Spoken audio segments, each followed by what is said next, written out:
ঈদের আনন্দ ধনী গরিব সবার মাঝে ছড়িয়ে দিতে ওয়াজিব করা হয়েছে সদকাতুল ফিতর। ইসলামী শরীয়তে সদকাতুল ফিতর আদায় করা ওয়াজিব। আবদুল্লাহ ইবনে ওমর রাদিয়াল্লাহু আনহু বলেন, রসূল সাল্লাল্লাহু আলাইহি ওয়াসাল্লাম সদকাতুল ফিতর অপরিহার্য করেছেন। এর পরিমাণ হলো ১ সা যব বা ১ সা খেজুর।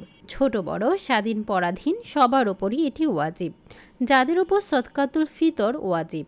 ঈদের দিন সুবহ সাদিকের সময় যে স্বাধীন মুসলিমের কাছে নেসাব পরিমাণ অর্থাৎ অত্যাবশ্যকীয় আসবাব সামগ্রী, ব্যবহার্য দ্রব্যাদি, বাসগৃহ ইত্যাদি বাদ দিয়েও ঋণমুক্ত 52.5 তোলা রূপা বা 7.5 তোলা স্বর্ণ অথবা 52.5 তোলা রূপার সমমূল্য পরিমাণ অন্য কোনো সম্পদ থাকে, তার উপর সদকায়ে ফিতর দেওয়া ওয়াজিব।